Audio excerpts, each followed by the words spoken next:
is up, everybody? Welcome to another episode of Limited Resources. This is episode number 451. My name is Marshall. I'm one of your Limited Resources, and joining me, well, not on the line, but on the couch in front of me and back in action, it's Luis Scott-Vargas. Luis, welcome back, man. I missed you. Yeah. I definitely missed the show a ton, but I still had a good sign-off left to go, so... Just planting that seed right away, huh? No chill from this guy. Did want to mention a few things, to the listeners. First and foremost, we wanted to say thank you for your patience while Luis was gone. It was really helpful that everybody was so supportive and cool. I had some stuff to work out with Channel Fireball, but we've got it all sorted, and we're back in action now. And again, just wanted to say thank you for being understanding and patient, as a group of listeners. We've always felt really supported by you, and I definitely felt that way this time, and thank you.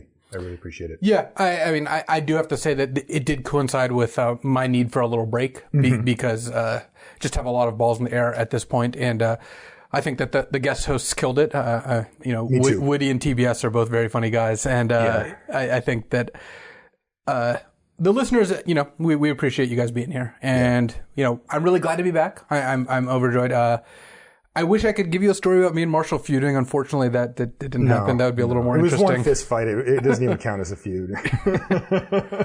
There are a lot of arenas which I would not mind battling you, but in a physical one, I played basketball with you. I would not win a fist fight. I will admit that. Yeah.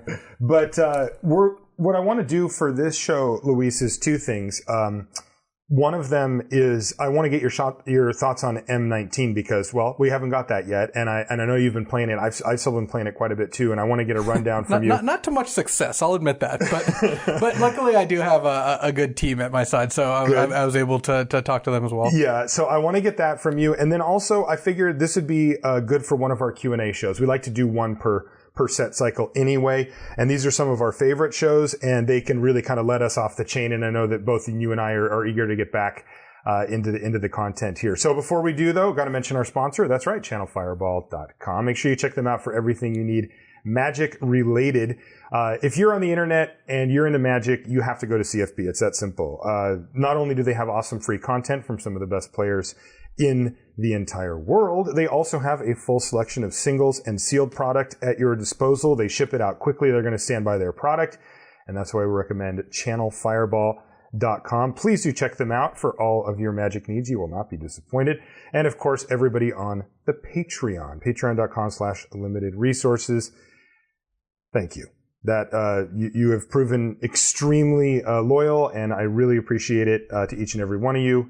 Thank you so much. And again, details at patreon.com/limited resources. I got a M19 Crack-A-Pack, but Luis and I are in Minneapolis for the Pro Tour.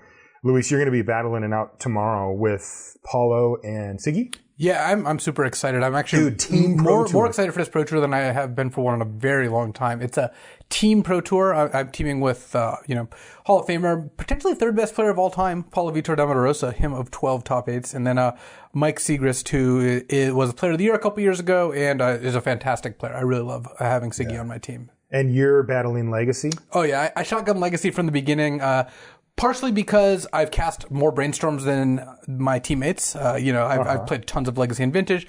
Partially because I get so few chances to bust out my my dear beta duels that I greedily took the opportunity. It really was just between me and Paulo. Siggy didn't want to play Legacy. He was a lock to play Modern. So Paulo and I split it up. Paulo actually knows his way around Legacy as well. But I've practiced a lot of Legacy. Paulo's actually got an insane Legacy win percentage. I looked it up. Yeah, he does. He's top baited 2 Legacy GPs. 70s or something. Like, he's crazy. But I am excited. I'm playing Legacy Death Shadow. Dude. And I'm hyped for that. It's playing more Watery Graves than Underground Seas, but...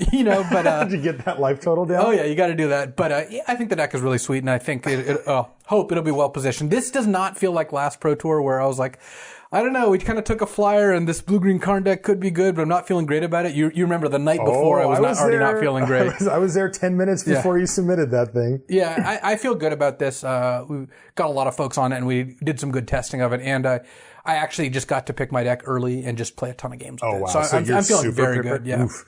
That's scary for the rest of the of the field. But anyway, with M19, I figured we would do crack a pack here. I forgot to bring a pack. I used them up. I got one in my Pro Tour bag, but I actually cracked them all for no value. No way! Well, I did that today too because I ended up cracking one on Magic Online so that we could do our crack a pack. So here we go. First card up is Titanic Growth. Serviceable, but not a first pick. Snapping Drake. Same. Yep. Skymarch Bloodletter. I do like the Bloodletter quite a bit. It's a little better than Snapping Drake. It's just a little more efficient, and it triggers the life gain matter stuff. Yeah. Knight's Pledge. Nope. Hostile Minotaur. This card's better than it looks. Fine. You know, it can really put the pressure on the opponent, but it's still not a card I would take over Skymarch Bloodletter. Here's the true arena fight, though. Havoc Devils.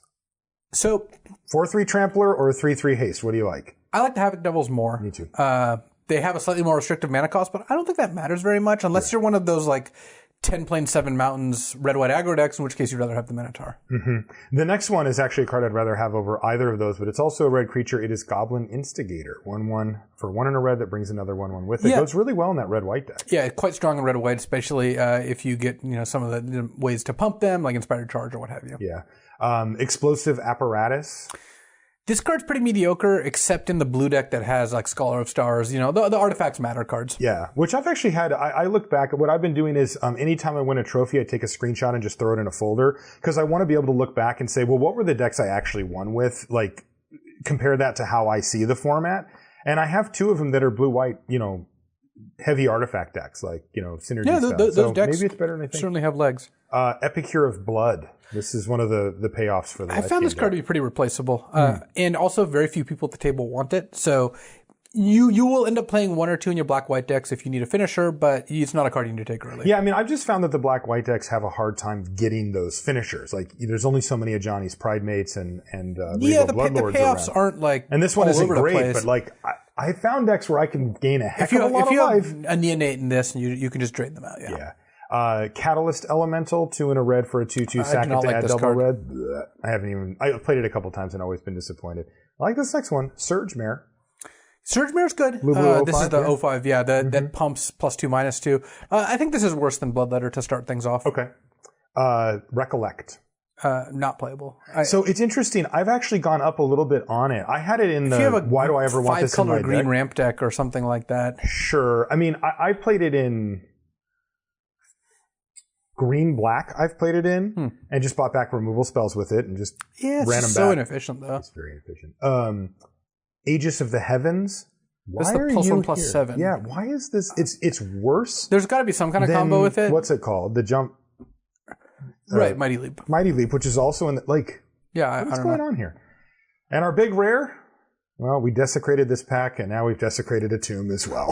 Yeah, I'm not a big fan of this one. Yeah, I would probably just take the Skymarch Bloodletter and call it a day. Yeah, that's what I would do as well. I think Surge Mare is fine. I found that with Surge Mare, it is primarily a defensive option. It doesn't get in all that often because early in the game, you don't want to spend mana to pump and draw and get your loot on. And then later in the game, if they block it with a 3/3, they trade. They trade, right. And then oftentimes, since there's so many 1/3s around, 1/3 actually does block it, which is awkward because you're like, wait, what? And then it ends up trading. Yeah, it becomes a 4/1. It just doesn't quite work. All right, well, give us your spiel. Where are you at on M19, sort of from a big picture perspective? So this is a core set. It is a very core set in form and function. There's not that much that's fancy going on, and I think for the most part, a lot of the like basic fundamentals of limited just do apply. Like big flyers are good, removal spells are good. There's not really heavily themed decks, but there's a couple different decks I do tend to like. Red-white aggro is really effective. Red is the most aggressive color, and red-white go wide is pretty good. One of the things you really need to succeed with aggro in this format is ways to get around blockers. There's so many cantrip creatures in this format. There's Sky Scanner, Scholar of Stars, Elvish Rejuvenator, the Rocks Pizza Delivery Man. That pizza's the Oracle. Legit. Yeah. And there's like multiple other ones like that. There's just like a million creatures that replace themselves. So if you're playing 2-mana 2/2s on the ground, you're just not going to get very far. But if you're able to, push through damage with the Pegasus Courser or the Stag, you've got that gives you some good ways to get around the fact that your opponent's just going to have a lot of free material to throw at you. The blue cards are good. Essence Scatter plus Divination plus Bone to Ash plus Cancel. Like it's a surprisingly good suite of card draw and counter spells and actual like counter spells that are priced to move. Like Essence Scatter is the blue Doomblade. Definitely. I draft those often, and I play a lot of them. Black-white life gain comes together pretty nicely. You just get solid removal spells and a couple synergies. Like this isn't a heavily themed deck. You're not going to end up in a draft where like, all right, I have 9 ways to gain life and 6 payoffs. Yeah, never. It's more like, okay, I have 5 ways to gain life and 2 payoffs, but you end up with like a decent mid-range deck that has that on top of it. And yeah, that deck tends to work out pretty nicely. You don't need a whole lot more than that. And then Green Ramp is good. Elvish Rejuvenator and Druid of the Cowl are both good ways to just turbo out large creatures. 6/6 tramples for 6. Your Colossal Dread Maza, if you're lucky enough, a Palaka Worm, which I'm surprised to find that was a rare, but... Yeah, oh yeah, they bumped that one up, and that's probably smart of them, because that card's insane. The other sub-themes haven't come through very strongly. Like, I think blue artifacts can be good, blue-white in particular, but that's not a deck I think is always even there. Like, black-white is always there for someone if someone wants to draft it, but the blue-white deck just isn't. So you do have to kind of keep that in mind. Like the red-black sacrifice deck is not one I found to be great. It's there. If you get 2 active treasons and 4 ways to sacrifice, then you have a somewhat effective deck. But for the most part, you shouldn't be like second picking active treason thinking you're going to be able to go into this deck. It could be open and still not materialize because it just needs any of these specific cards. Yeah. Do you like it? Okay, it's tough because we're coming off of Dominaria, which was just one of the best formats of all time. And it's always rough taking a step back from that. I think it's okay. I think that it's necessary to have some amount of these sets as onboarding for people who are like want to dip their toe into limited. As much as I enjoy fancy pants stuff, I don't think all sets should be that. And I think that every now and then you get the holy grail of sets that I think manage to satisfy both needs. Like I think actually Innistrad does a decent job of that, where you can just take the good cards and still end up with a plausible deck. But there's also a lot of fancy stuff going on, like Spider Spawning and Verding Vengeance are invisible if you don't know what's happening. But that's fine. You can just draft spirits or humans and be okay. Yeah, travel preps. But you do need the simple sets, and it's not that M19 is the simplest set in the world. There's a decent amount of onboard tricks. There is some kind of cool stuff going on. I've actually found the sealed to be pretty interesting, just because you can go pretty deep in sealed. Like I've found like I have done a lot more sealeds than I would normally because one of my friends and teammates, Pat Cox, we've mentioned on the show a few times. Former Gold Pro, his man having a really hard time qualifying for Pro Tours. He ended up, he's ended up a point short, like a couple Pro Tours. Super heartbreaking. Yeah. So he's been playing a lot of sealed because the PTQs and PPTQs are sealed. So he'll just all send me sealed pools and I'll take a look at them. So I've ended up doing a lot more sealed from practice than I thought I would. I played in the sealed mocks of this format, so I've been into that, and I do like how seals can be built, just because there's just some cool stuff going on. Yeah, I saw Ben S. tweet a couple of weeks ago, and he said, okay, we had M19, we played it, that was cool. Can we have Dominaria back now? Yeah, and it wasn't like a big dig against M19. It's not like but that. I agreed with him. It was kind of like, all right, I did this, and that was cool. And the truth is, I've been drafting M19 constantly. Like I drafted it 2 days ago. Like every day I draft it.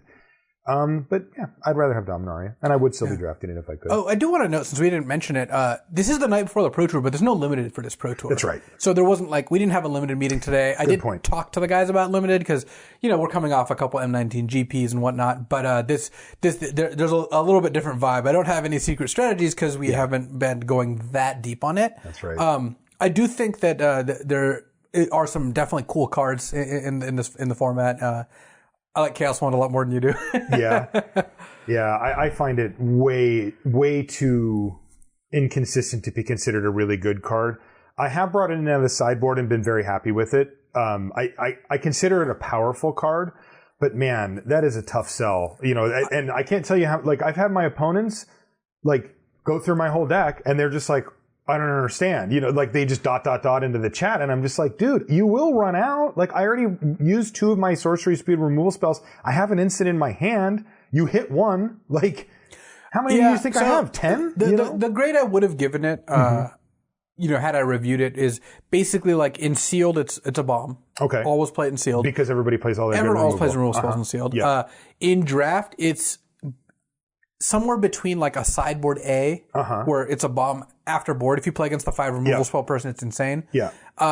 To a mediocre main deck card. Like in a control deck, I would play it just because it's a good closer. Like against some decks, it's great, but you have to take it out. You play against green-white aggro. I see. And they So have you two have it giant growths. right on that border between just killer sideboard card or fine, you'll main deck it and then just side it out if it's bad. Yeah, and then in sealed, it's just straight up bomb. Yeah. Like, I actually had someone in sealed side into an aggro deck against me to beat my Chaos 1 and it worked. Because they just turned into aggro with very few targeted removal spells. Yeah. Yeah, there's some weird stuff going on with the card too. If you play against blue, you kind of want to activate it with their spells on the stack in case you hit a cancel. I know, it's awkward. Like, that's really awkward. And like, combat tricks can be weird. Like, you don't know when you're supposed to activate it. A frequent time to activate it too is they attack and before blocks you activate it to see if you hit that Titanic Grove. I know, or a removal spell, but yeah. Yeah, it's a weird one. Yeah. Okay, well, why don't we get into the questions? We've got a lot of them from our Patreon. And again, if you're a patron of the show, you'll see these posts go up. I do Patreon question of the week threads that sort of stay up for a couple of months, and then I'll do one specifically for the show. This first one comes from Alex, who says, are some sets better for bluffing combat tricks than others? Does the power of a set's tricks dictate how often you should chump attack, or is it usually situational, and is M19 geared one way or the other? So sets where you can bluff better are sets where the combat tricks are good. Yeah. Because a bluff is all about how believable it is. Yeah. And in a set where combat tricks are terrible and you normally wouldn't play them, your bluff's just less believable because your opponent's like, well, you're playing, what are the odds you're playing this combat trick in a set where people tend not to play combat tricks?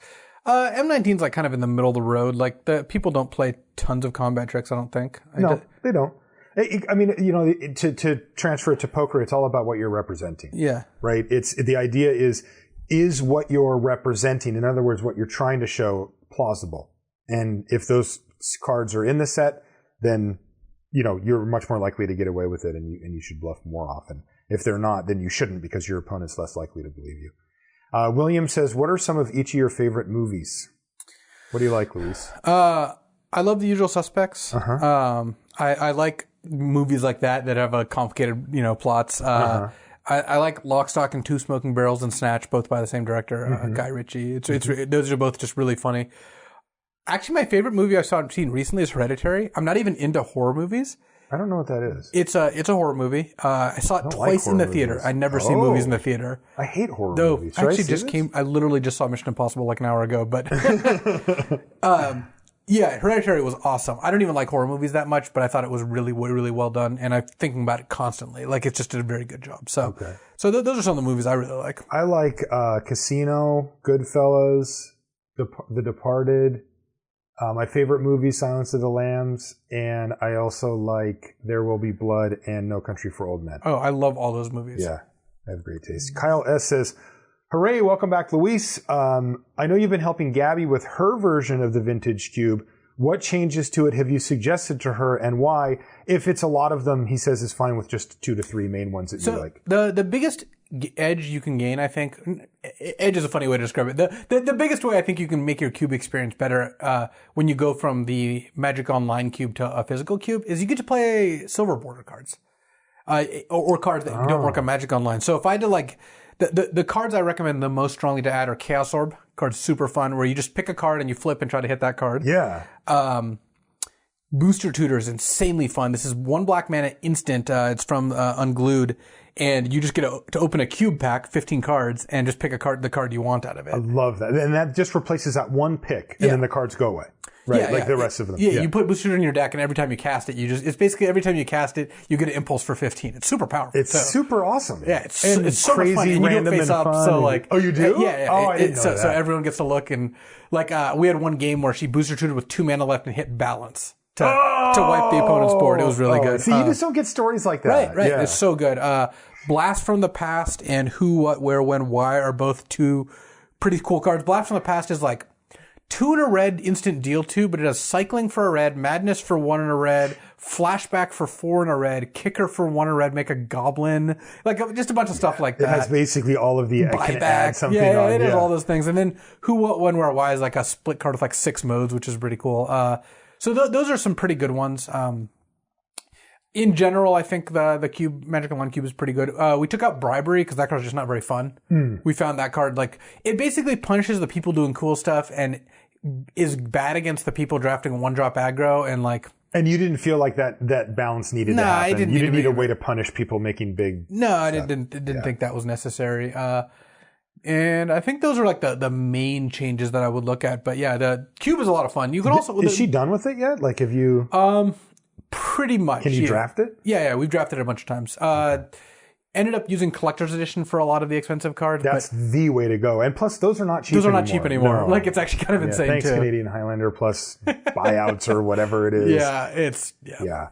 I love using those, by the way. They look really good. When I see them in a sleeve, it's the same reaction that I would have to a beta or an alpha card. They are my brain doesn't cards. know the difference. Yeah. They're just printed exactly the same. And then, of course, they didn't cost me $10,000. Gar here actually has two things. First one's not so much a question. He says, want to open by thanking the LR crew for all the help. I'm relatively new to the game and have my 11-year-old daughter to thank for exposing me to it. She got introduced to the game by a teacher at school, taught me the game, and started with Ixalan. And we've been hooked on playing Limited ever since. We both do relatively well and can take down the occasional F&M draft. We attribute our relative success to LR. That is awesome. Our question is this. Can you help explain some of the basic mathematics that we need to know in order to be successful Limited players? For example, in poker, there's a rule of 2 and 4 that makes certain calculations pretty straightforward and can provide rough estimates in a given situation. Are there comparable shorthand numbers that we need to know for playing Limited? What are the numbers that we would keep in mind? That kind of thing. The one that came to mind for that, because there's not a ton of this, right? No. I think it's just understanding your outs, not necessarily the percentage, but how many you have. But the one thing I do think of is if I'm keeping a hand, let's say it has 2 lands in it that really wants to get to 3 by the time I'm on turn 3, what are my chances of doing that? And I looked it up again just to be sure, but these are the numbers that I had in my head as well, which was if you're on the draw and you keep a 2-lander, you're about 85% to hit that 3rd land by your 3rd, assuming that you're playing 17 and that you didn't mulligan and you're playing a 40-card deck. If you're on the play, it's about 71%. And I usually think of 85 and 70 for that. Now, this is information that's valuable to you, right? I mean, I think a lot of people can get in their head about it and say, well, I never hit my 3rd land when I keep a 2-lander, I'm shipping it back. But it's you're actually quite likely to do so. Yeah, and you don't even really need to know the percentages as much as a hand that is good if it draws 1 land in 3 draw steps or on the draw or 2 on the play is a hand that you should generally keep. You're going to lose more by mulliganing. That doesn't mean you should keep a hand of all 5 drops or whatever, but a hand or a hand that's 2 forests and all red cards that needs to hit a red card or a mountain, because that halves your percentages or a little bit more than half of your percentages, assuming an even split. But I mean, I think in general playing 17 lands in your deck is good. I think you can go between 16 and 18 depending on what you need. There's not a whole lot of actual calculations.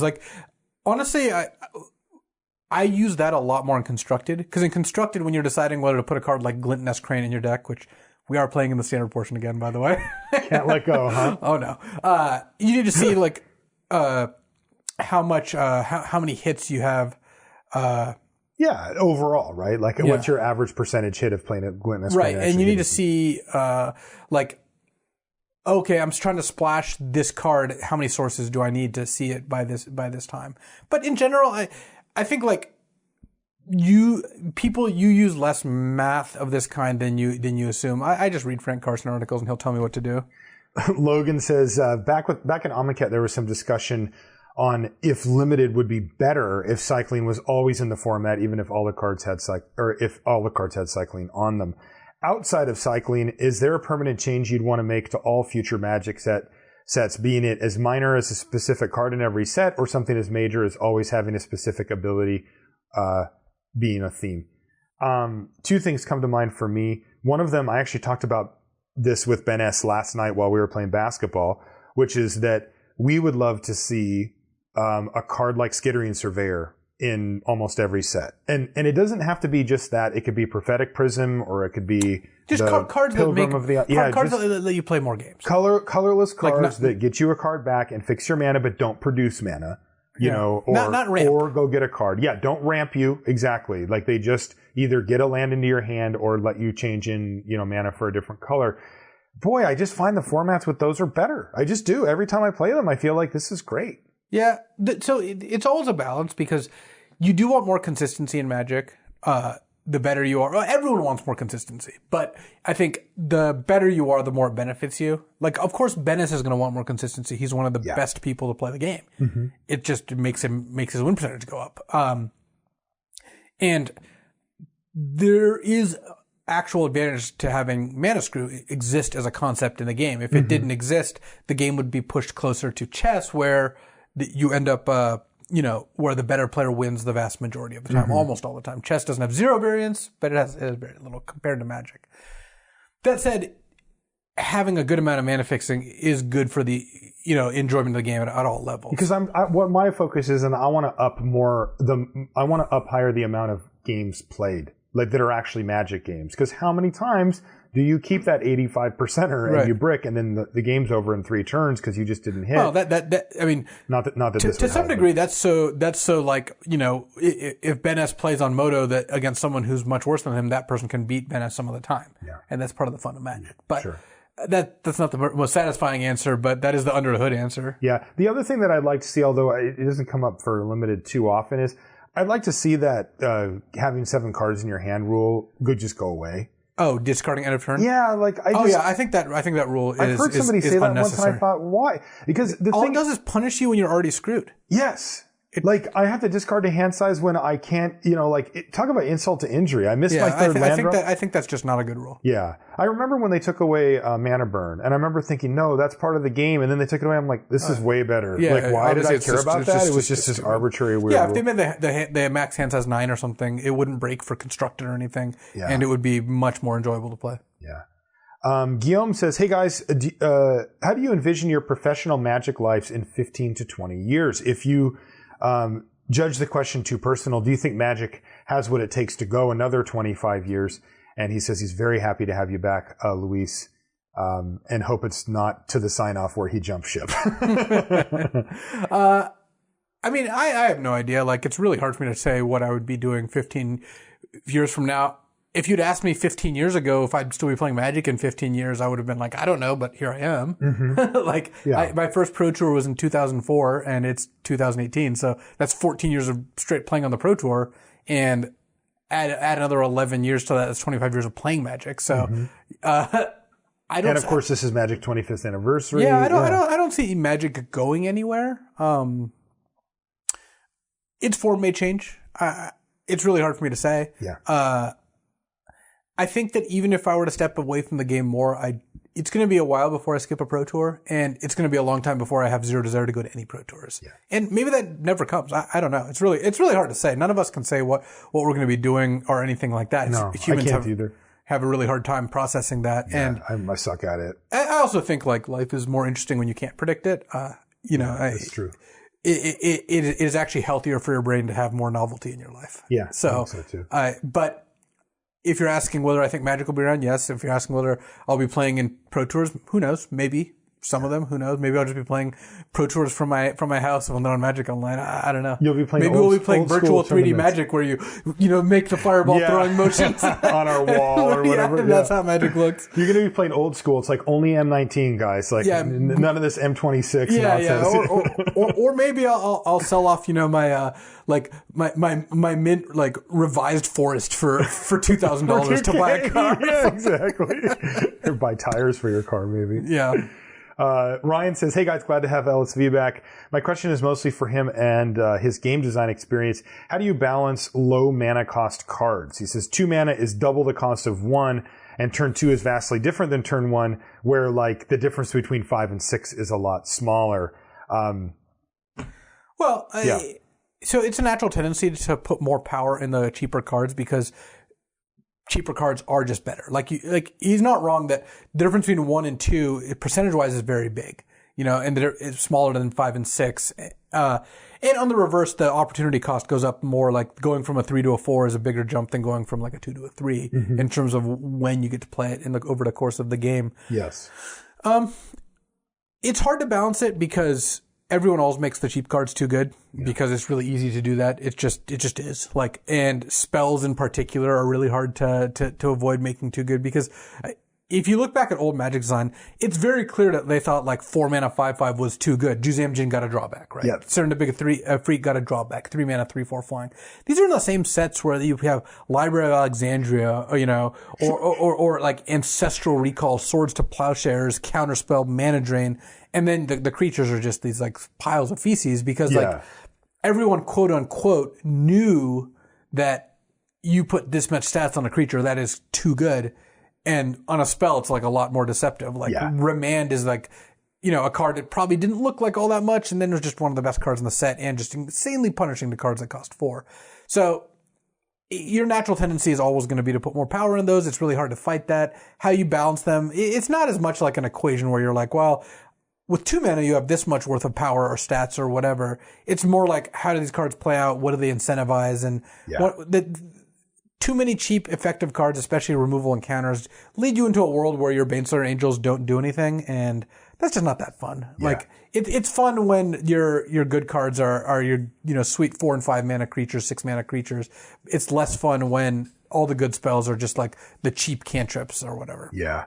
I've noticed that by listening to a lot of different game designers from a lot of different things, they talk about the experience a lot more. Somehow the shower just started going in the hotel room. Should I look at it, or is there a ghost in there? Like, all right, I want to look. You stay here though. All right, I'll man the fort. Yeah. All right. Well, we've got the adventure hour here on LR. We've now got water streaming in from the ceiling of the bathroom. Yeah. And I called the hotel, so they're going to send somebody up. But we're just going to keep doing the show anyway because we got a show to do. Next question comes from Andy, who says, Marshall, you've often described yourself as a nuts and bolts spike, which has led me to wonder, what are the other kinds of spike? And there's an article that Mark Rosewater wrote called Revisiting the Psychographics, which are the Timmy, Johnny, and Spike that he used. He expanded it and then also went into depth. This is a quote he said about nuts and bolts spike, and this is where I got it. I got this from Ryan. But he says, the last subgroup has moved beyond deck lists and metagames. Nuts and Bolts Spike focuses his energies in perfecting his own gameplay. He believes that the ultimate key to victory is flawless play. As such, Nuts and Bolts Spike spends his energy looking within. He tries to understand his own internal flaws and work to improve them. So that was a quote from Mark Rosewater's article about it, and that is kind of the mentality that we try to have on the podcast as well. Next comes from Michael, says, my local shop's been doing some esoteric drafts lately, like M19, Dominaria, etc. Any thoughts on what order to draft packs from different formats? Not looking for pick order, but are there strategies for choosing what pack to open first? I've done a lot of chaos drafts. In general, I mean, the packs you want to open are the generically powerful ones that have powerful standalone cards. But other than that, it doesn't really matter what pack you open first. I wouldn't put too much thought into it.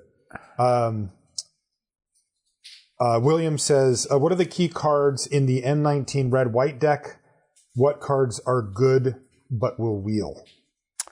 So key cards are Pegasus, Courser, Starcrown Stag, Heroic Reinforcements. Like those are Heroic Reinforcements is dumb. Oh yeah, those are some of just the best cards. Goblin Motivator will wheel and is good in the deck. You can play it. Yep. No, I think it's good in the deck. Really? I don't think you can just play it. Like I think you want like 1 or 2 in all your red decks. Really? If you just put in a Stag and smash them, like that's true. That's just insane. Or a Courser out of nowhere. You're just talking 5 damage out of nowhere. That's true. That is true. So that's a good one to pick up on the spec, as it were. And then you have like mid-range stuff like Bogart Brute is just a nice mediocre card that other people don't want. I think the 2 4-drops that we talked about. You'll wheel one of them and it doesn't matter too much which one, even if you'd rather have the doubles. Yeah, you're just filling it. Frightfully despondent yet fighting the good fight nonetheless says, what in your opinions are some of the best packs for Chaos Draft? Urza's Saga, if you can swing it. I know those packs are expensive because there's Pestilence. Mirrodin, or actually Darksteel specifically, is really good. Is Pestilence a common in that set too? Oh my god. Darksteel has Pestilence, Expunge, Corrupt are all commons. Befoul as well. Darksteel is actually one of my picks because it has one of the best commons of all time, Leon and Bola. It's a 1 mana equipment. You pay 1 mana to cast it, 1 to equip it, tap and unequip it to tap target creature. So by itself, well, with one creature, it's just an icy right on defense. Like you put it on your 1/1 and you tap their 5/5. If you have more creatures in them, you can just move it around multiple times and tap down all their creatures and attack them. That's sick. So you can only move it on your turn, equipping as a sorcery. So that's a more offensive play than a defensive one. But you're talking about a colorless 1 mana colorless bomb? common. And Mirrodin is, Mirrodin block, especially, Darksteel, like I said, is also awesome because, it's a lot of colorless cards. So you don't have to commit early. Tempest is another old one, but it has Rolling Thunder, which is one of the most obscene commons of all time. Red, X, deal X divided any way you choose.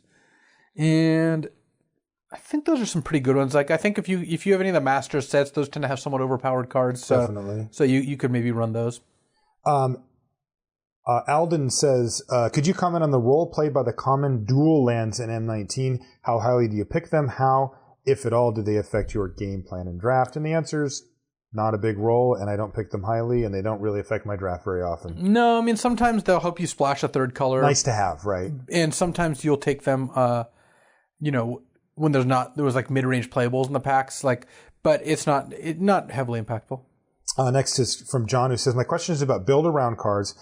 In an average game, a player sees 14 to 17 cards of their deck, a bit more in slower formats or with control decks. But that means that if I'm building my deck around a card, I only see approximately every 2 to 3 games. Cards like Drakehaven and Amonkhet just made cycling better. And so a cycling deck without it still works. But others like Lich's Mastery from Dominaria require decks that really seem to need the card, but you won't always get it.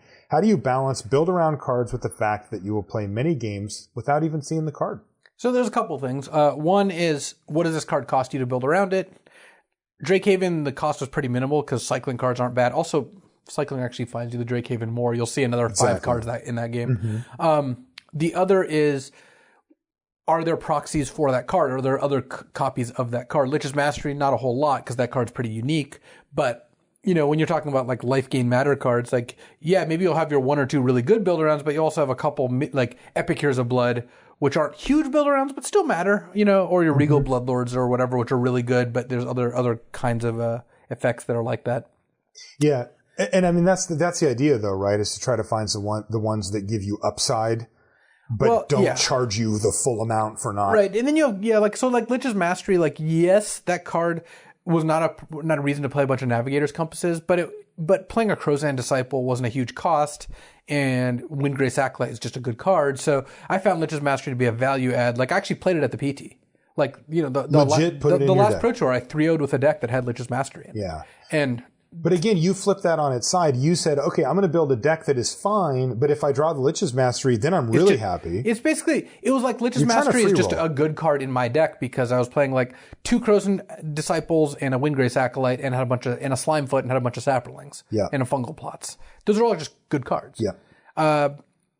Basically, build-arounds that require you to play a lot of really bad cards become dicey. Yes. And for this reason exactly, where if you don't have multiple copies of those build-around cards, then you start getting in a spot where you're playing 5 bad cards to enable 1 card in your deck. Yeah, and we try to cover that when we go over the set review and stuff, where if it's a high setup cost is what we would call that, we will give it a lower grade. Tom says, first of all, welcome back, Luis. I'm a relatively new listener to the podcast. I started listening around Dominaria set review.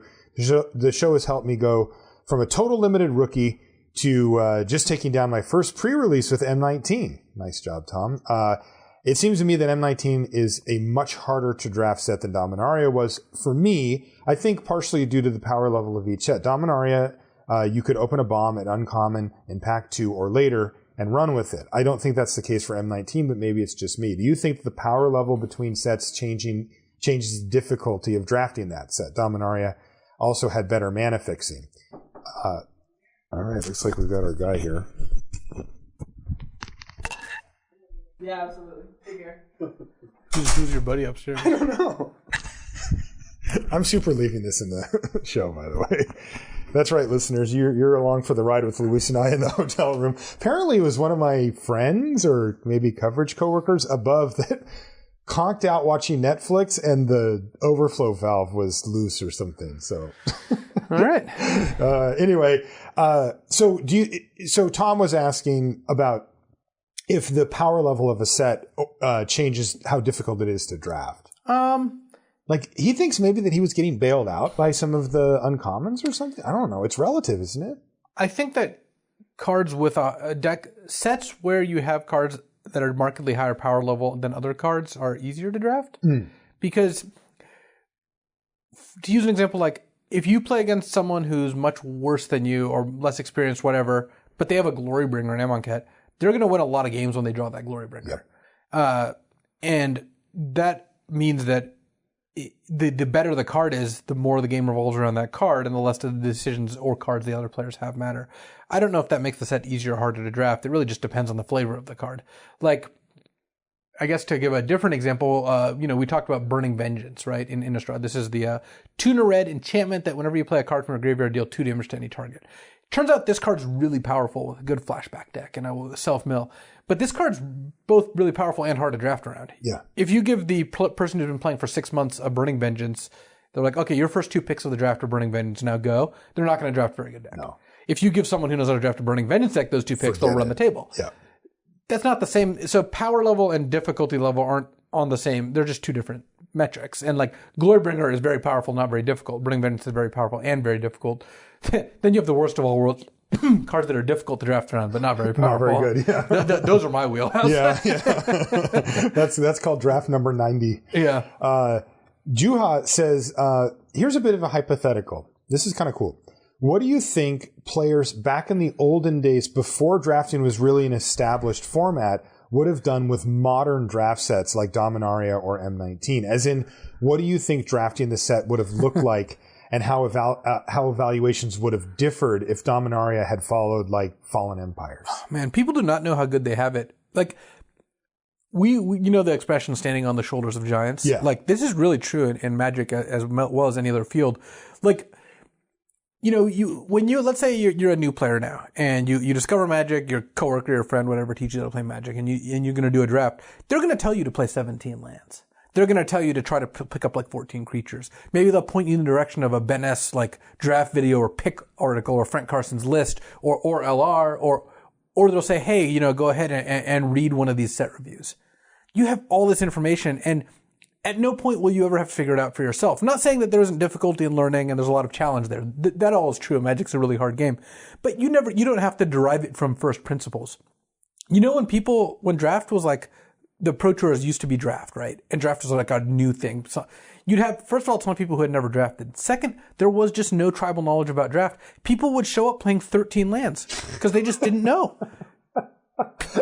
They would have to follow their own heuristic where it's like, I didn't draw enough lands or I drew too many. I'll take one out. This is back when, for constructed decks, 20-20-20 was the rule. Yeah. 20 land, 20 spells, 20 creatures. That's what I was told when I went to the local shop initially. Yeah. People had no clue what they were doing. Yeah. And it was people like Brian Hacker, who I'm sure very few people name would recognize, but he's a legend. He was of one drafting. of the fathers of drafting. Yeah. Like, he was one of the fathers of money drafting too, but that's a separate thing. And these are the people who just completely ran the tables. Patrick Chapin, actually one of my coworkers, he's in the Hall of Fame, and part of that is because he drafted back when no one knew how to draft, and he just knew how to draft. Because he's the type of person to look at something, break it down, figure it out for himself. He's very good at that. And he was hooked up with all the guys who knew what they were doing, and he was one of those people.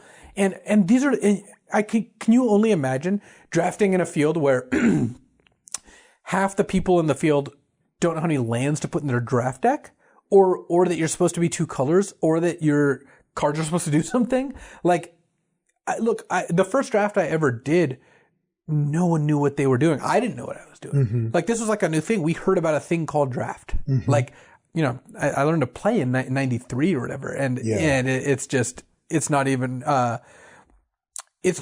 close, like, to how much more knowledge there is now. Yeah. So I think that, they would have been lost back then, huh? If we gave them Dominaria, they wouldn't have been like drafting these clean, If you released to get back to the question, if you released Dominaria back then, who knows what abominations people would have come up with. Yeah. It would have been just pretty funny to see. You look back at like the old, it's because there's less of this mystery left in the world, and maybe we are part of that. But everything's so much more explored now. Even you look back at Constructed a long time ago, or not even that long, not even like in the 90s, even in like 2010, we brought the Cobblade deck to a tournament, and all the cards were legal the tournament before, and no one put it together. Nobody.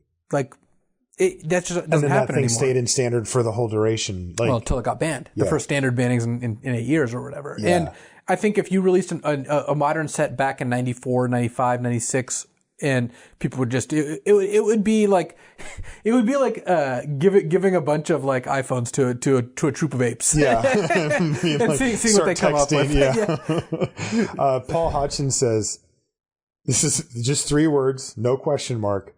Taco Power Rankings. Okay, well, I believe that first of all we're talking street tacos, two griddled corn tortillas, Real tacos, meat, cilantro, and onions. That's it. You don't need to put anything else. You can squeeze some lime on. Carnitas, crispy carnitas are the best. Followed by carne asada, followed by pastor, followed by lengua. Actually, I'm a fan of lengua.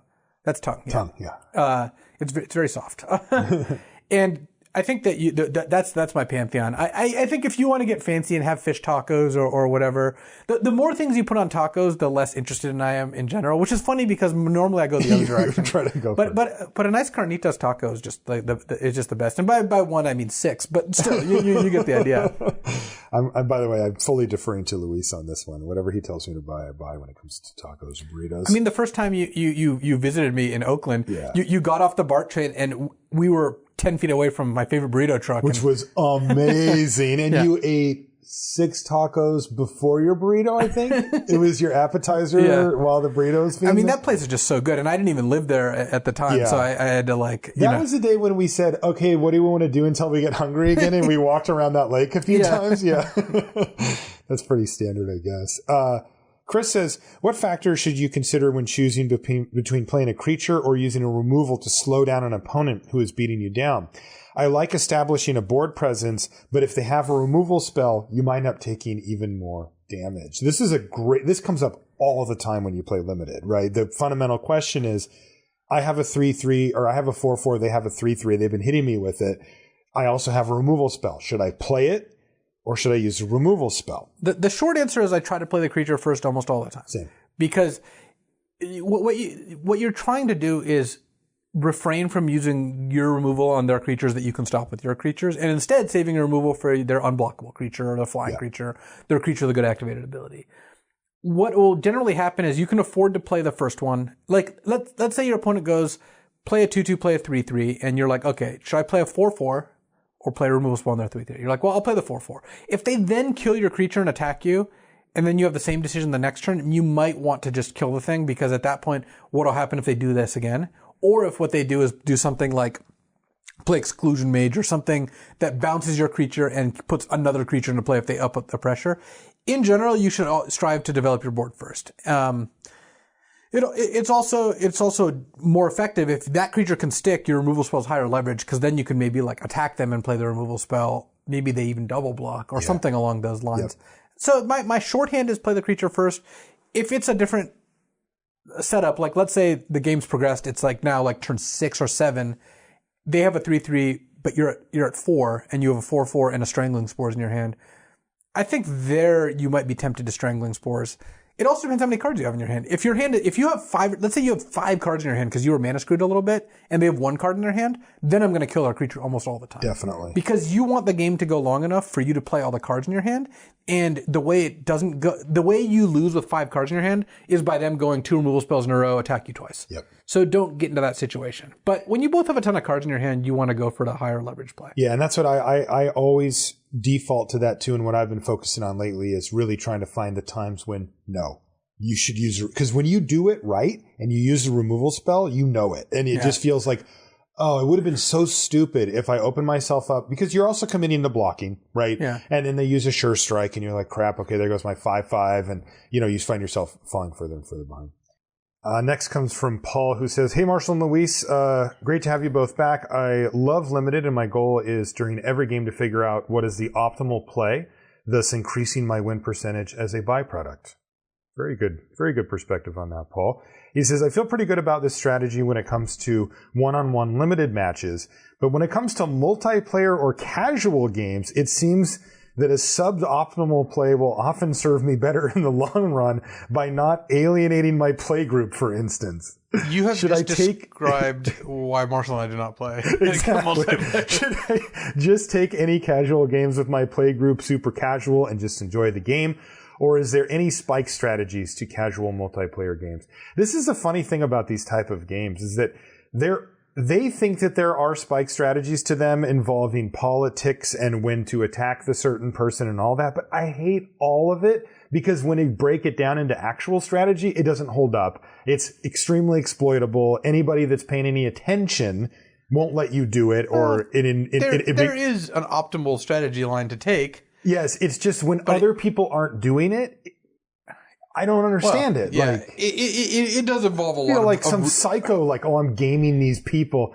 I highly advise that if you do decide to play multiplayer games that you set aside the spike stuff. Yeah, it's just not worth it. No, I totally think when you play multiplayer, you should just play it and enjoy it. This is what you signed up for. Mm-hmm. That said, if you were some kind of psycho trying to win multiplayer games in the spikiest way possible, I'm sure you could figure out good ways to do it. You could. I just... If the other person isn't even on that page, it's like... Well, you have to account for that in your plays, you see. Yeah, that's true. Joe says, basic keyword ability power rankings. Flying, first strike, trample, death touch, hexproof, lifelink, haste, vigilance, flash, and indestructible. I ordered them thusly as our starting point, and we can tweak from here, Luis. Flying. Okay. Indestructible. Okay. Lifelink. First strike, death touch, vigilance, flash, haste, hexproof, trample. Is this by power level? Power ranking? Because if it's power level, hexproof is above most of those. Okay, so I have flying first. I think indestructible is number one. Okay, indestructible is number one, then flying? Then flying, then lifesteal. Then lifelink? Oh, look at that. Somebody's been working too much. You have hexproof above first strike? Yeah, I think hexproof. Really? I think in general... I think like anyone that affects combat directly, I have... Well, I think like hexproof creatures, I mean, those are a little more contextual, but... They do open up other doors. A cheap hexproof creature is just a lot more dangerous than a cheap first striker. Like from a design standpoint or something? Well, just like... Because it's not on board, right? Well, like I mean, a 2-2 with hexproof or a 2-2 with first strike. I'm taking the first striker. It just depends on what other cards are around. Totally. I mean, you add one with the wind into the set, or if there's like an aura that gives +2/+2 and lifelink, I would rather just have the hexproof creature. Yeah. So. Okay, so it's hard to say contextually. Yeah. I guess maybe I meant a little bit more in a vacuum, but what do you have last? Haste, trample. Death touch is higher than that. No, death touch is good. Vigilance is pretty good. I think vigilance, haste, trample are all like could take it or leave it. Depends on what the size of the creature is. And that's the other thing is like flash is great on like a 3/4. You know, like Simeon Grunts from Urza's Legacy is a 3-mana 3/4 flash, and as echoes you have to pay for it again. But that you get to eat a creature. And you almost always ate something on turn 3 or 4. But like Hired Blade is like fine. Yeah, that card is just not really an ambush creature. So yeah, I think it really depends on what else is going on the card. Okay. Q says, what's the best way to quickly brush up on older formats or cubes, like if there's a flashback draft on Magic Online? I actually have no answer for this, and as a result, I don't play the flashback drafts. I only enjoy a format that I can actually get into. That's the thing you're not someone who would be like, well, I'm going to do 2 drafts of this format I've never done, and I hate that. And that'll be it. It's also why I don't like board games and stuff, because I never you're a min-maxer. You are a nuts and bolts spike, as they say. Indeed. I think like knowing the broad strokes of like what archetypes are good is going to be enough, or knowing any specific things like in Urza's Saga, Pestilence is broken, because Pestilence is always broken and limited, so make sure to take that, or whatever. But I think cubes blend together a little bit. Like the cube episode we did, I think is pretty evergreen in terms of like it's not really tied to a specific cube. No, in fact, we used other multiple cubes. Jonah says, I love this type of question. Very basic question. What causes a color to be weak in a given limited format? Generally, it means the overall power level. And what that'll often mean is like this color doesn't have enough removal spells, or this color's creatures aren't good, in the format. Like I usually look at the commons. Yeah, it's almost always based on commons. Yeah. Commons matter, and if a color, for example, like. You can have formats where a color's best common is not as good as the top like 4 commons in another color. And that's generally a sign. Or when a color has just a couple good commons and the rest are filler. What most often causes a color to be weak, I think, is when its creatures don't line up well. Like in a format where aggro isn't good, when white or red have too many cheap aggressive creatures that have no place in the format. Or when you have green or blue and they just don't get much in the way of removal. Because those are the colors that historically are pretty light on removal. And some sets just don't really get any. Yeah. And sometimes they do. It's weird. The green and blue has varied from having some of the better removal with cards like, claustrophobia style cards, all the way to like, here's your bounce spell, enjoy it, you know, and then depending on what type of fight card you get out of green, it can vary a lot. Tobias says, this one's for Luis. From your Twitter and Twitch content, it seems like you're becoming more of a collector, particularly of Alpha Beta Unlimited stuff, than you used to be. Is this accurate? And also, are you enjoying this side of MTG, and what are you currently looking to acquire? If anything, he also says, by the way, welcome back. Well, it is definitely accurate. The thing is, I always loved old cards. Yeah, you've always loved them. Yeah, right? I mean, you've known that. Like, ever since you've known me, I've just had all these old cards and I've been obsessed with them. I'm doing a little more collecting now. Partially is because, the market for these cards is going kind of nuts. And I'm lucky enough to have collected a lot of them back, 10, 15 years ago just because I wanted them. I don't treat Magic as an investment vehicle for those wondering about that. I generally don't think that's a good way to approach it, but I just collect the cards I like. I just like having these cards. I've gotten most of the stuff I've really been looking for. I picked up like Juzams and Serendipity and I have a lot of the beta cards I like, but I still like picking up, just cards that make me happy. Like, Just sweet old cards are cool. Like I picked up a beat up beta Dragon Whelp the other day, and it's not like I'm going to play this card. It's not like I'm ever going to do anything with it, but I just like looking at it. Yeah. I just like having it. Yeah. And I'm trying to slowly collect a set of collector's edition power at this point. That's kind of what I'm on the lookout for. But you know who I have some? This guy. Yeah? Yeah. I picked up a bunch. Maybe not a bunch, but I picked up a few of them when Canadian Highlander when I first found it. And I was like, I got a Mox, I got a bunch of the duels, which aren't power admittedly, but I have an Ancestral. Nice. I have a Black Lotus, I think. Yeah, I can't remember actually. I have to look. I have them in a box. When I picked up these two cards, I bought a collector's edition Black Lotus, and I paid more for it than I paid for an Alpha Black Lotus. When you bought your oh my god, which I still have. It's just I picked it up in 2005 or something like that. So crazy. Yeah. Christopher says, hi, Marshall and Luis, a longtime listener and first-time patron. Thanks for that, Chris. First of all, thank you. I've spent a ton of time this season grinding GPs and made my first day 2 in Sacramento, largely due to the tips and tricks I picked up on LR. Congratulations. That's awesome. We love hearing that. My wife has become more interested in traveling to these events with me, but she doesn't play a lot of Magic herself. Do you have any GP advice for the partners of MTG players who want to support their hobby but don't want to play the game themselves? Well, one is, if you have the luxury of picking which GPs you're going to, not solely based on like whether they're drivable, pick ones that are cool events. Like if you go to Orlando, you can go to Disney World, and again, it depends on how much time you have. Like I don't know if you, Chris, have the time to take, Friday off of work or Monday off of work and do something then. But so if you can kind of make a mini vacation. Even if you can't, I don't know, Seattle's awesome, right? Mm-hmm. And there's always something to do there. There's a lot of cool locations that you can go to. I actually really like Minneapolis, where we are now. It's great. It's just a great city. Yeah. My mom's side of the family is from St. Paul, so I spent summers in Minnesota all the time, and I love the Twin Cities. So try to find the locations that are cool. Like I'm not going to name the locations that aren't. I don't need to open that can of worms. But try to find the locations which would be otherwise appealing, and then your partner, I think, will often find something cool to do in those locations. There's just a lot of reasons to check out a cool city you've never checked out before. Like, there's a GP in Boston and what have you. Have a good fallback for when you don't day 2. I think it can be useful to be like, well, if I go in day 2, I'm going to play in day 2, because that's kind of the point. But if I don't day 2, why don't we go and do something that maybe isn't Magic?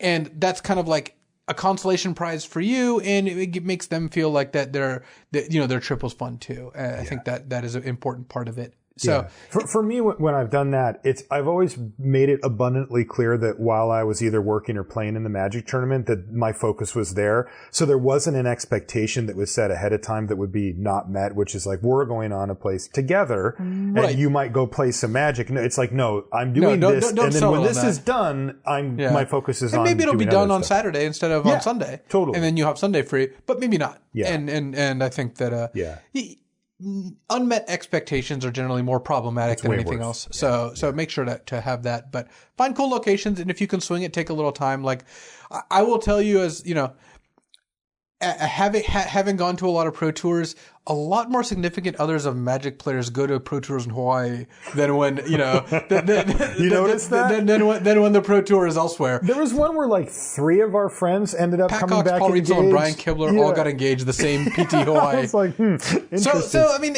not all locations are going to be Hawaii, but that's the sort of thing that, like, if you want the pro strats, that's when you take the couple vacation days. That's when you shell out for the actual vacation. Definitely.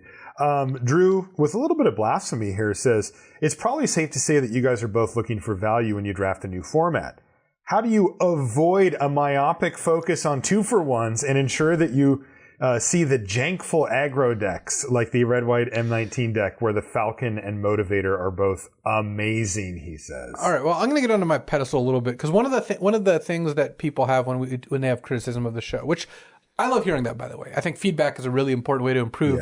Yeah. I'm always big into iteration. You know, that's a word I say a lot because I think that's how you get better at building decks. That's how you get better at doing podcasts. That's how you get better at designing games. That's how you get better at everything is iteration.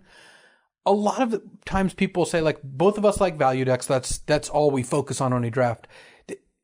You see my decks every Pro Tour. When I go to the Pro Tour and want to win my matches, that's not what I do. No. Like you looked at my 2 Ixalan draft decks. It was black white vampires and red black pirates. And I went 5-1. They were both beatdown decks. Yep. And, you know, Ben Struck would always complain because me and him would always team draft, and I draft these like 5-color nonsense, you know, or blue black control nonsense decks.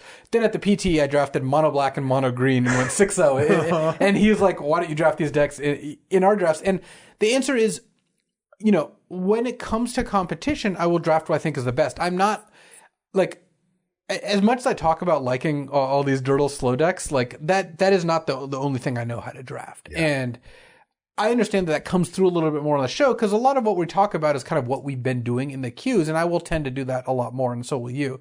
But like, you go to some GPs too, you play in some tournaments, and when you do that, we're still going to do what we think gives us the best chance to win. So I'm not above putting a Knight's Pledge on a Defiant Falcon or whatever. Mm-hmm. If that's what's good, I'll do it. I am a Spike. I do want to win, and a lot of my tournament success has been with beatdown decks in both draft and constructed. That doesn't mean on the weekends where I'm not playing in a tournament, I'd rather cast Lightning Bolt rather than Brainstorm. Of course, I'd rather cast Brainstorm, but I don't want people to people they like pigeonholing people. That's something people love to do. Yeah.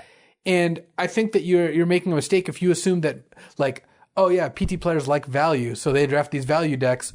You can go to the Pro Tour, people are just going to draft what wins the most. Yeah. And that's true of me, that's true of Ben, that's true of any of the people who you might think favor a certain play style or other. That's not how it works. If you want to be a well-rounded player, you should be able to draft everything. And our eyes are open to these strategies. I think we could maybe do a better job of emphasizing how good the beatdown decks are when they are good. Sure. But also we get excited about decks hand, and we come here to talk about, on the other hand, we are and it's not like we are humans also. Them.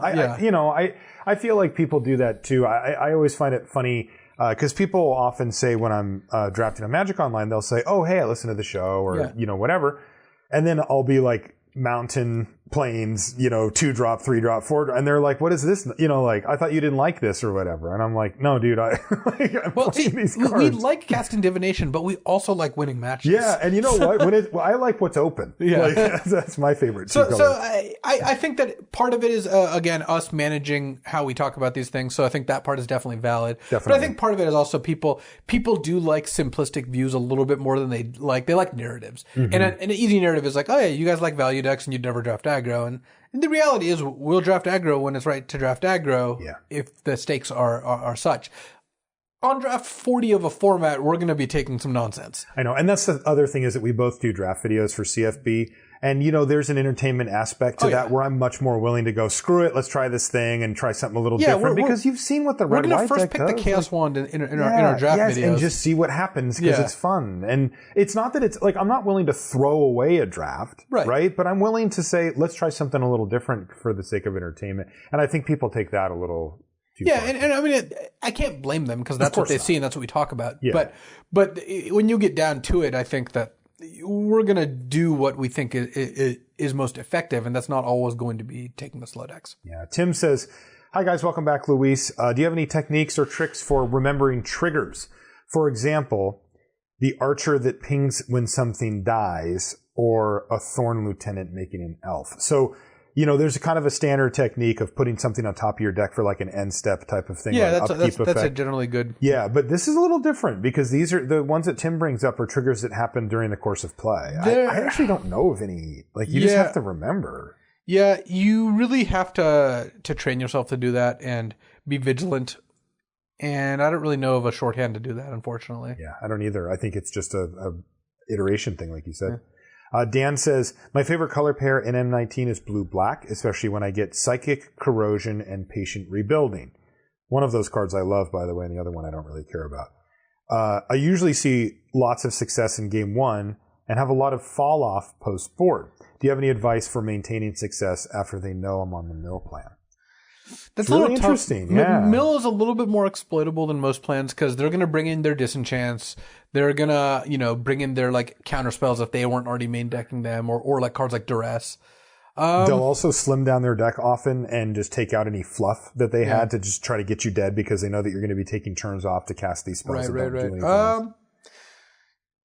I mean, I think like having a backup way to win is helpful. Like that's true. If they do this, they board in a bunch of naturalizes and duresses, and then you come out with Aven Wind Mage into Snapping Mage. All of a sudden, or Snapping Drake rather, you will steal some games that way. Yeah, for sure. I mean, I think that there's some element of it, Dan. To I grew up watching race cars. My whole family, both sides of my family, was big into it. And one of the terms that they always use was they say, "Run what you brung."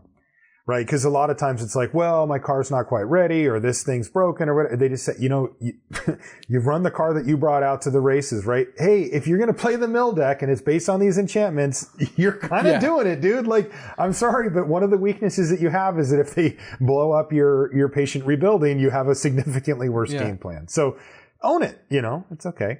Rob says, hey guys, welcome back, Luis. He says he missed your next level Marshall trolling. Thanks, Rob. In a draft, I have a tendency to bias myself towards a deck that I've had perform well in the past, even if I am really having to force a much worse version of it.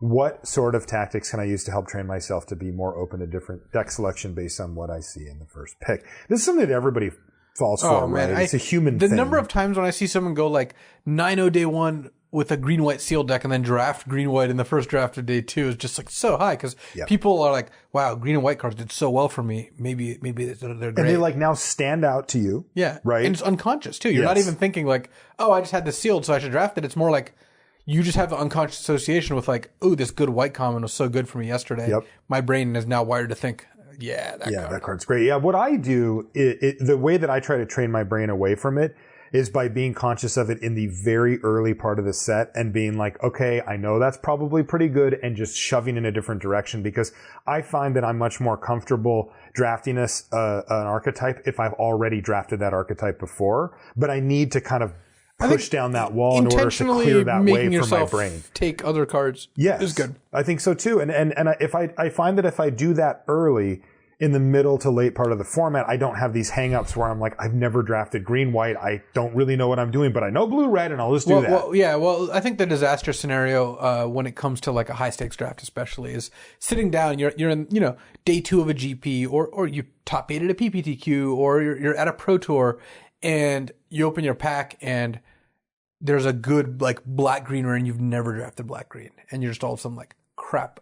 I could take this card, but I haven't drafted this deck, and I know this card's great. You don't want to end up in that spot, so that's a good reason to diversify. Alex says, I know this is a small thing, but in a paper draft, how do you process through the pack and why? On Crack-A-Pack, Marshall looks at all the cards in pack order, commons, uncommons, rares, and mythics. Is this the most efficient way to evaluate a pack, or is there another?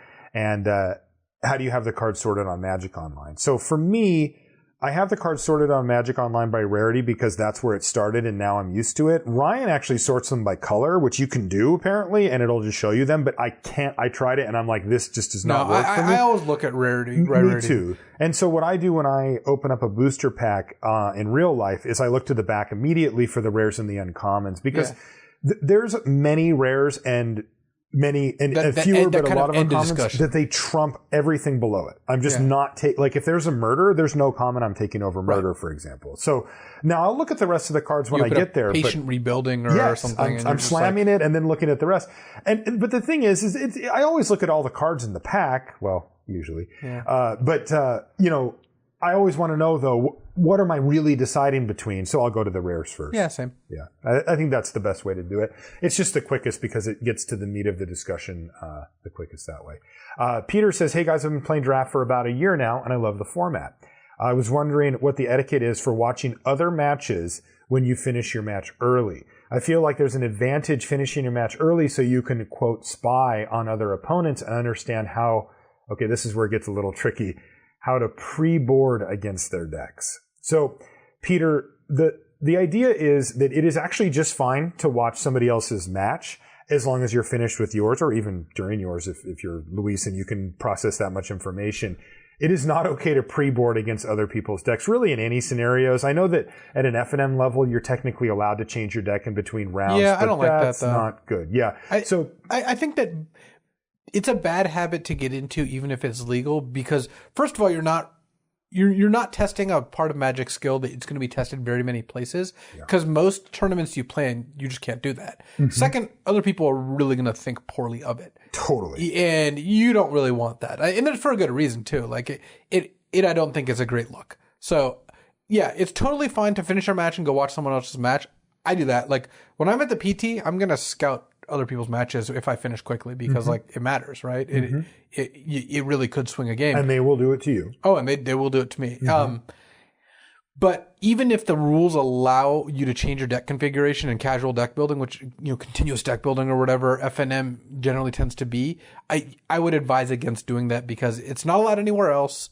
And again, other people will think poorly of you for doing that because it does feel like a somewhat unfair advantage. Yeah, I like your point. On Magic Online, you don't get to do it. If you go play in a GP, you're not really practicing for much. Yeah, it's not.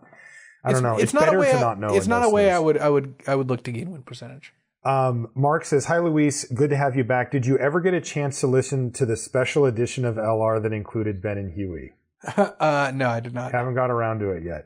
If so, do you feel there's anything else you can add to their comments? Which is no. Though I will add, he said he loved the episode and he can't count the number of times he's listened to it. I did want to say, Mark, and to everybody else who gave me positive feedback about that episode, awesome. That felt really good because I put a ton of work in on it and I wasn't sure. What about the people who gave you negative feedback? I got constructive criticism, which was great, but I didn't get any like this sucked or I didn't like this. I haven't listened to it yet. So. I did get some people saying, it didn't fit with my mold of like what I want from LR, which I understood. I knew it was a departure, but boy, this isn't an every month thing, especially given how much work it took. And I am actually starting to conceptualize the next version of it. It takes me forever to do them, but I am going to definitely do another one, so that's cool. Dan says Magic has two primary resources: cards and life. Okay. Given that life gain only cards like Chaplain's Blessing, which is white that gives you 5 life, are rarely playable, and this is an age-old question. You know right where he's going here, Luis. How much life would you have to gain from a card to make it worth a card? So, in general, I think that we've settled on, 8 or 9 life. Yeah, 10-ish. 10-ish, maybe. Yeah. It depends on the format. It is contextual. Yeah. There are some formats where that would be great. Yeah. Original Zendikar, I think 1 white gain 10 would be a really good card. Definitely. It'd be like 2 turns of racing. Highly disruptive. Yeah. In Dominaria, I think most decks I drafted, I would choose to put 1 white gain 10 in my opponent's deck. Yeah. They can have as many of those as they want. Yeah, totally. So, I think 10-ish. And for constructed, I think like 1 mana gain 8 would be probably too good. Yeah. Yeah, that it would just it would be like a good sideboard card. Yeah, It would red, punish, it's like punish 2 some or 3 aggro decks. cards. Yeah. Erica says, "Hi, Marshall and Luis. Thank you for continuing to do these Q&A sessions. I have a question in relation to one of life's most limited resources, time. I'm taking on a new path professionally, and I'm reallocating my time, a lot of my time that goes into other areas of my life. This means the amount of time that I spend on Magic will probably be limited to drafting at FNM. How can I maximize my time at FNM to hone in on my skills and learn the new sets? I realize I'm not going to get to Pro Tour level of skills this way, but I want to keep learning and keep improving with the time that I can devote to Magic." It's a good question because, Erica, a lot of people, for a lot of different reasons, financial, time-wise, whatever, are under the similar crunch. So I think... How do you maximize that? Well, if you value the FNM experience of going to the local shop, then you should definitely keep doing it. I think that's where Magic communities are born, and I think they're really important. That's how I got into Magic. I do love them. If you have time to spend outside of that in downtime, like whether you're listening to a podcast, I mean, if you're asking this question, you listen to our podcast, so you're spending some time that way. Watching or listening to draft videos. I mean, there's some people you can actually just listen to the draft videos. It's actually something Ben Stark does quite well, and I really strive to also, is you could listen to one of my draft videos and I try to narrate it in such a way that you don't need to actually watch it to get a lot of that. I've heard other people say that too. Yeah, so. And I've talked to Ben about that myself, and he made that a goal of his. Yeah. And so there you can kind of steal some time because your commute to work or while you're doing something else, you get to kind of double queue. As for what you do in FNM, I mean, how you do one draft isn't going to shape things too well. I think I advise you do. Everyone do this after every match, even though I don't, because no one does it every time. Is after every game, take an inventory of what you could have done better. Interesting decision points. One of the things I do know about FNM is there's a lot of downtime in between rounds. Talk to your friends who are there about your last match. I mean, talk to them about their matches. I think that's a really good way to use that match or downtime. Is like, it's like one of the things we even do in like PT testing is like send each other screenshots of like, hey, what would you have done in this spot? Yep. Or would you have kept this hand? Or afterwards just ask like, hey, I had an interesting situation come up. How would you tend to play this? And that sort of like questioning mentality is really important when it comes to improving in Magic or anything. I mean, yeah. I like trying to squeeze as much out of as possible your FNM experience if it's all you're going to get for a while. One of the things that you can do if you have a smartphone, I think this is really great, is just make sure it's cool with your opponent, but just say, I'm just going to take a quick picture of this board state for later, and you can just take it. Obviously, you can't do this at like a professional level event or whatever, but if you're at FNM, you can just say, and put it back in, and then play it out, and then later on you can go to your friend and say, hey, what would you do here? Yeah. Zach says, "Hi, Marshall and Luis. Love the show. It's been fantastic for improving my limited play. I have a couple of removal-related questions. I find myself often drafting very removal-heavy decks." Oh, congratulations, Zach. You did it. "But they don't always have the best creatures. How should I balance taking removal, especially more mediocre removal like Take Vengeance, with good or okay creatures?" And then he also mentions that he'd like to see a deep dive on removal. And we've done it, but I think maybe we should revisit that at some point. But seriously, that's a great question because the really good removal's obvious, right? Like you just end up you're going to taking take Murder and Electrify over most creatures. Yeah, but what about when it comes to 6 mana do 7 to a thing, or to Take Vengeance, or just these more mediocre cards? I tend to value good creatures above those. Yeah, good creatures are also their own kind of removal a lot of the time. I think that basically you shouldn't treat all removals the same. And when you say I draft a deck with a lot of removal, that's not the same as like I draft a deck with a lot of lightning strikes and murders versus I draft a deck with a lot of strangling spores and 6 mana deal 7. So I don't even remember the card's name now. Yeah, fiery something. Yeah. And so know which removal is good and which is not, and don't prioritize the not good removal. Like actually see that you can be like, like I would rather have a decent creature over a lot of the like expensive removal spells because those tend to put you behind when you cast them and aren't that great. So don't, it feels like you're kind of painting all removal with the same brush when they're not all the same. Yeah. Dan says, "Hey, Marshall and Luis, often find myself building limited decks with either top-heavy curves or aggro decks with a ton of 2-drops. I've struggled to find a good middle ground with enough 2-drops to get me into the mid-game and then a balanced top end to close out the game. My question is, how do you think about and develop the tempo of your deck while you're in the constructing or drafting phase, and how does this translate to success in game?" It's a pretty big question, Dan. we talk about having a mana curve often on the show and how important that can be. And I think that you understand that sort of inherently. But what you're actually experiencing here is the reason why that is important. Because when you have that top-heavy curve and you can't actually reliably get to that point, you've set yourself up for a flawed plan from the get-go. And it's the same thing with the aggro decks. You have to be willing to take a worse creature at a better curve slot than a better one if that's what your deck needs. And that's discipline, right? When I do my draft videos, I'll often say I'm making the adult choice here, right? Like I'm going to be a grown up and take the card that I need over the really good card that I actually want when I know that my deck needs it. And I think that can be very difficult because oftentimes you go, well, this card's better, I'll take it. This card's better, I'll take it. And next thing you know, you have a row of 5 drops and you don't have enough 2s. So I would say, Dan, to try to be very disciplined in pack 3. That's often where you can fill out the curve and where you have choices to make between a creature that maybe is a little bit better but more expensive or more cheap, and you need to get the kind of dumb big creature in there. And I think that'll help you out. Chad says, hi, Marshall and Luis at GP Sacramento last weekend. I played my first ever Chaos draft after a pick 1 Ant Queen. Nice.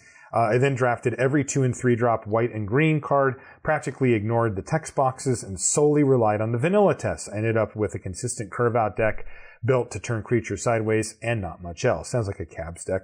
After going 2-0-2-0 and with a very strong deck and feeling good about my level of play, I approached my final round opponent who immediately asked, draw? Meaning, did I want to split the prize pool? I answered yes without hesitation. But why? I wanted to play more Magic with this deck. I was headed for a 3-0. Why did I agree to draw?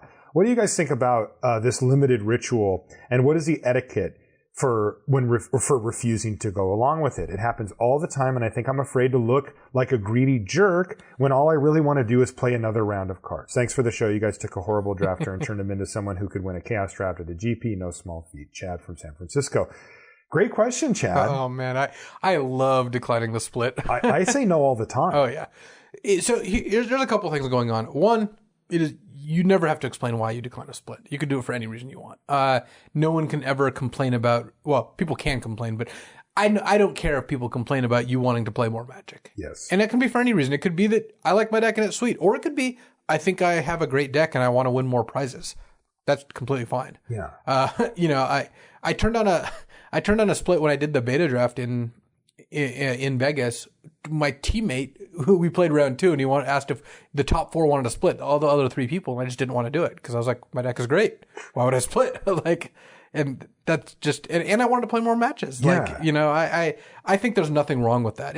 I came to game mentality is perfectly reasonable here. Yeah, and I think that you can make that decision for any reason you want, and it's honestly part of just kind of leveling up in Magic is, and this again helps in life too, is you should do what you want to do, because this is, don't do unethical things, but this isn't completely acceptable to not want to split, to worry about what other people, it's natural to worry what other people think in this spot, but if you know you're right, that where splitting is reasonable or not refusing the split is reasonable, then you really have nothing to worry about. Yeah. They can, maybe your opponent might complain, but you have tons of reasons why you should not split. And as might be obvious, I do enjoy being a bit of a contrarian.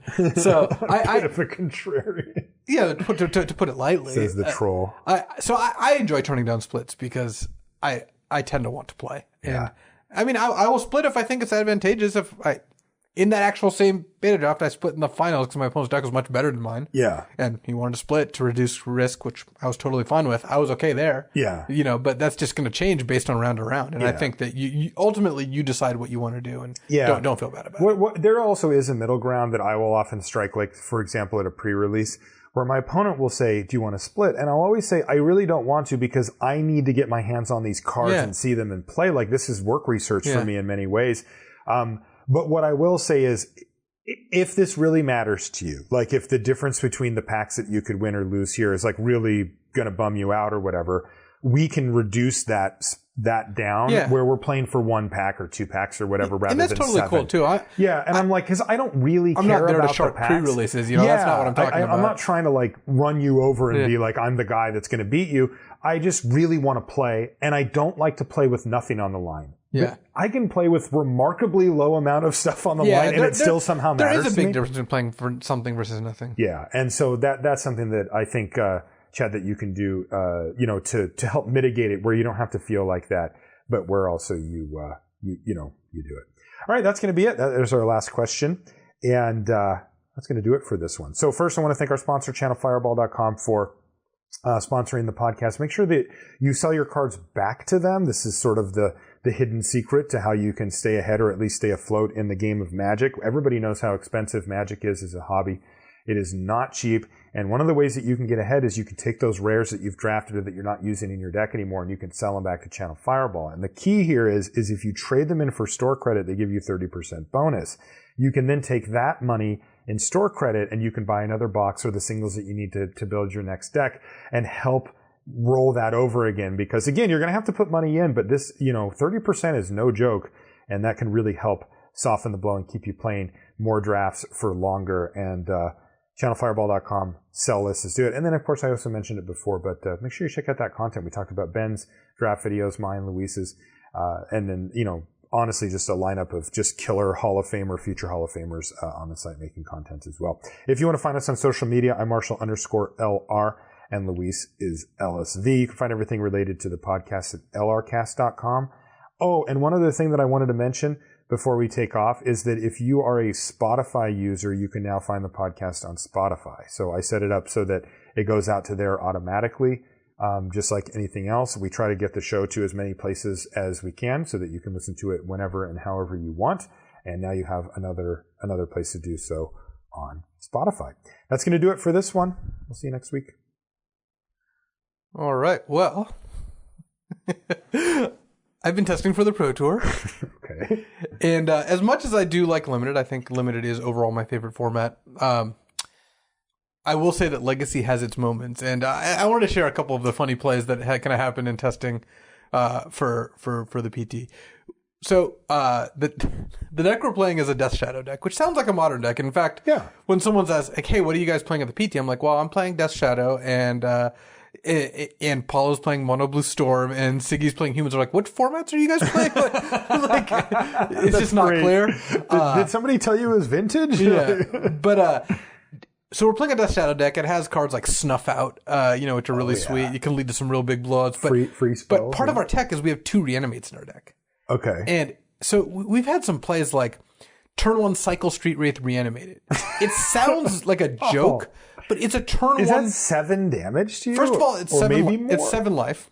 Or 7 life. Yeah. Yeah. And second, it's a turn 1 3/4 Swamp Walk. You can't bolt it. You can't fatal push it. Okay, that's a clock. It's a real clock. This is not a joke. Also, one of the things that happened in testing. So this is one of the funny plays. Our opponent went turn 1 Faithless Looting, discard Gristlebrand, playing Black Red Reanimator. Okay. And we went turn 1 land reanimate your Gristlebrand. Oh They conceded on the spot. It was great. That's amazing.